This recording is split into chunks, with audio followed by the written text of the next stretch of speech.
So, Laura Monroe, thank you so much for coming on the show today. Thanks for having me. Appreciate Oh, it. yeah, absolutely. I'm so excited to chat with I you. am too. This is It's, so exciting. there's definitely weird times out there right now. So, the video conferencing seems to be the way that we all get to connect. So this is just, another opportunity to do that. Well, I don't know if you saw my Facebook post. I have just donned a new name. I am now called the High Priestess of Zoom. So here we are. I was wondering before, like, how long it would take before people start putting that on LinkedIn, as like a skill or. Exactly. The virtual event expert. I'm the guru. Was that you who wrote that, the virtual event I expert? did. Yeah. Okay. I think it's gonna be huge. I saw that. So just so that our audience can understand, so you are the global head of community at Inman right now. Yes. So what does that mean? Yeah, exactly. Well, Inman is a media publishing company. We also do events. We do live events. We do virtual events. But we also have we're mostly known for our editorial industry news. So think of us like the Wall Street Journal of real estate news and industry. But our community has had sort of a following, both because once we meet each other in person at our events. What's that? Which is exactly, like, what is that? I forgot what that's like. Yeah. It becomes a very big community and a following. So years ago, back when I was at Inman before, we did a lot with ambassadors. We did a lot on the Facebook groups, and certainly social media played a big role.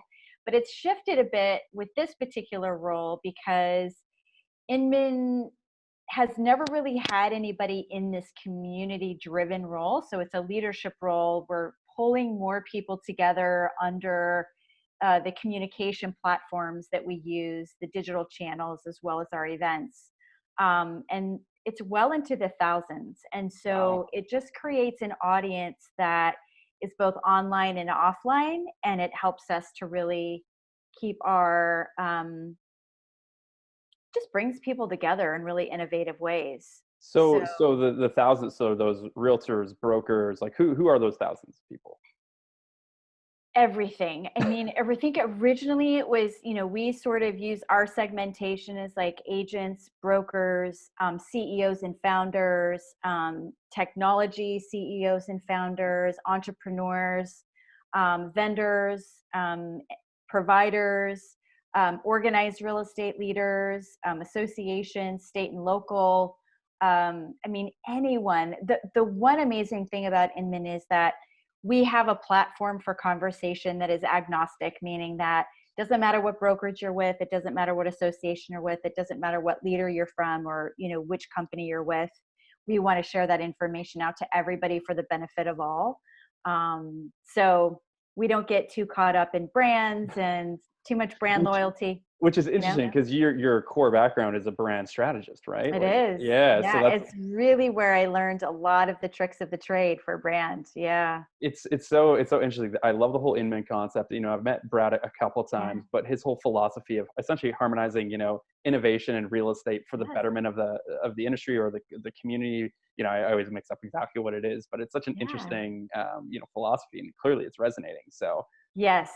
I mean, I think that there's been times when, we're a small, strappy, we run like a startup. We actually have less than 50 people on the Inman team. So we are constantly working on big projects, editorial events.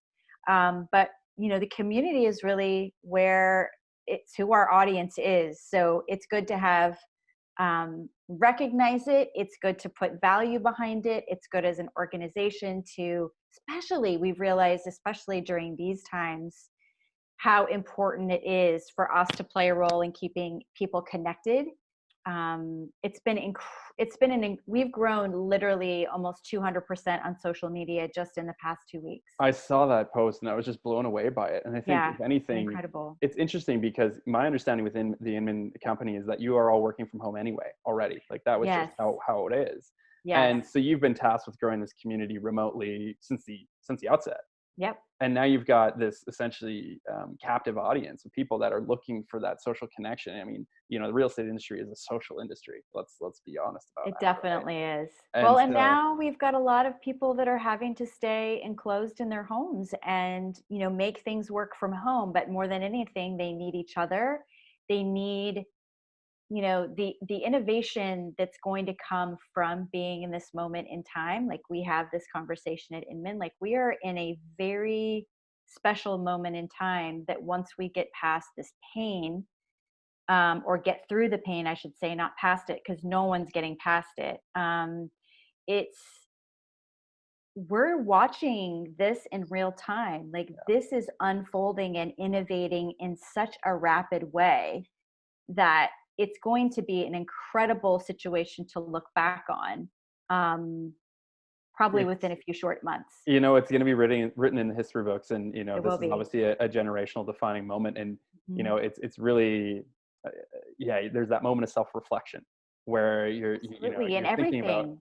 In so how do everything. I take what I'm doing, first off, how do I survive and stay healthy, right? Yeah. First and First foremost, and obviously. foremost. And Yes. then after that, okay, what does this look like going forward? Will the world continue to spin? I'm going to take the view that it will, right? And so Mhm. how do you kind Mhm. of position yourself to maintain what you've got going on, and how do you kind of grow Grow into it. and that new normal, whatever that may be, right? I So call it, I read a really interesting book the other day. Well, I've actually had it on my bookshelf and I haven't read it, but all the way through, you know you how got that time goes. now. You have time But now. now I have time.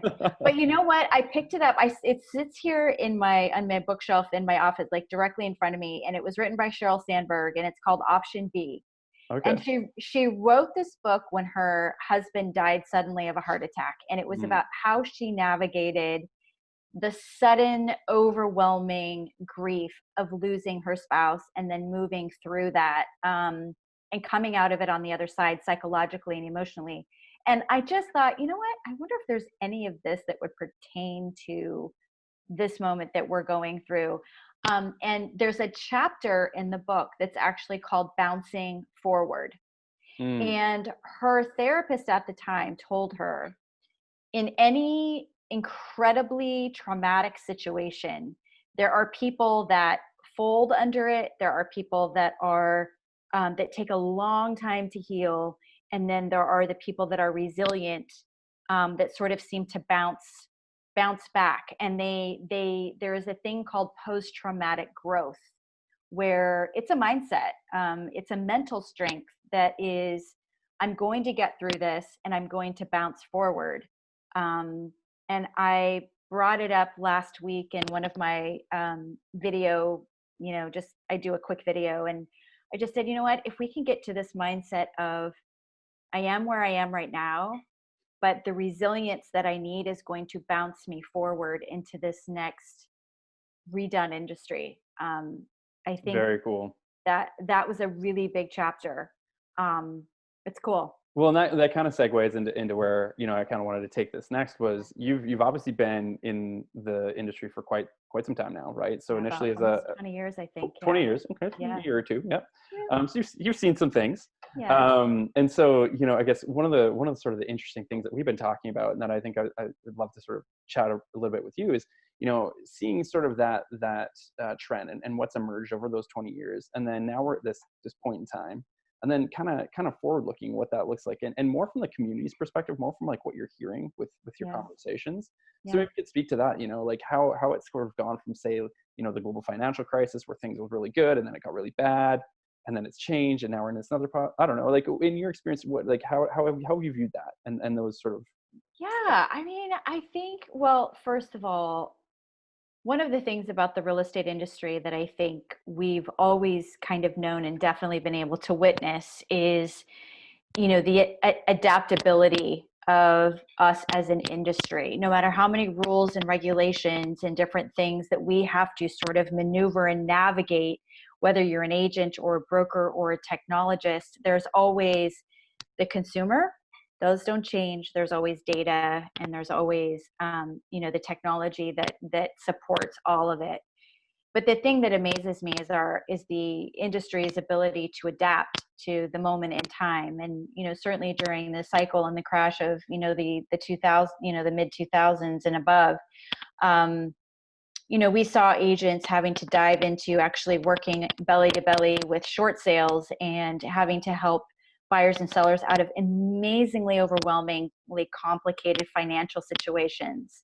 So I see our industry still as being the one that will help to host people not only into new homes, but through financial situations because of mortgages, and rent and property and home and shelter. And we just had this conversation yesterday.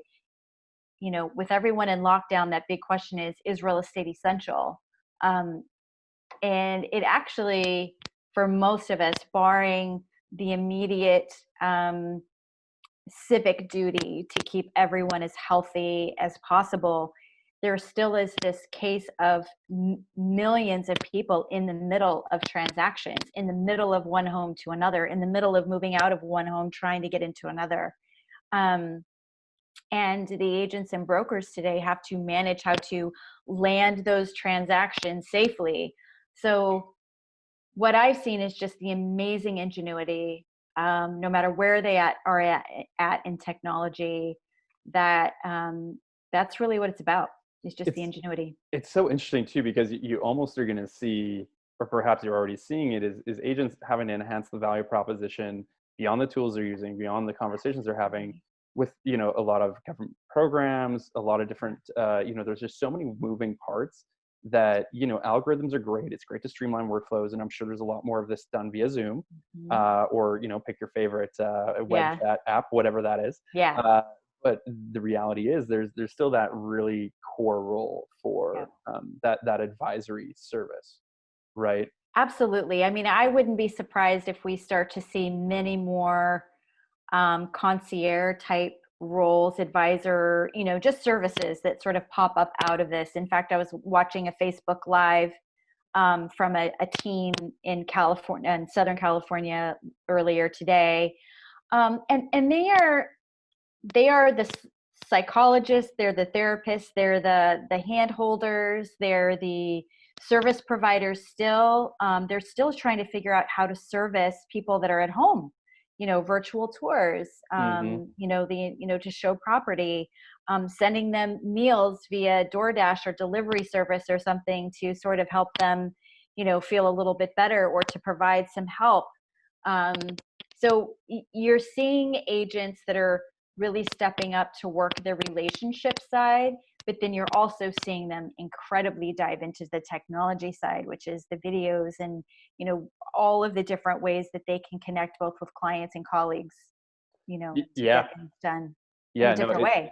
It's interesting because the question that we've had kind of internally is, there was already adoption or, this growth of technology being part of the process. I think that you could all see that. And then you take it that step further and, with the iBuyers, coming in and doing a lot of things without agents to an extent. And then you get an event like this. And, we've seen iBuying just stop completely. Right. Totally. So that's completely.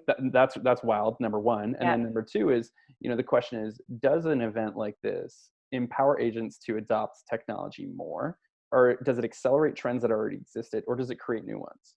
And then with each of those, what does that look like from the agent's perspective, from an opportunity and a challenge, and same from a tech company from an opportunity and challenge, and from a strategist and a brand and marketing background, as well as building community. I'd love to get your take on that.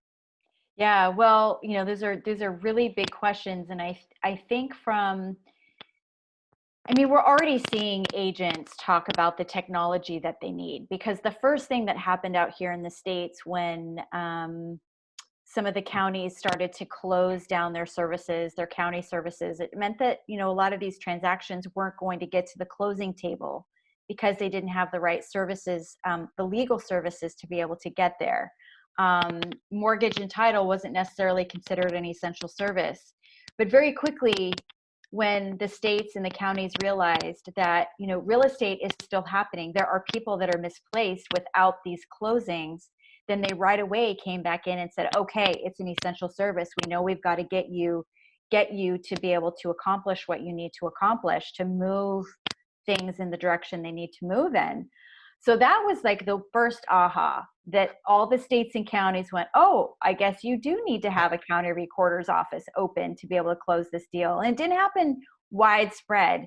But from a technology standpoint, those companies that provide the services, the notaries, the different things to be able to close these things are the first technologies that are not working completely virtually the way they need to.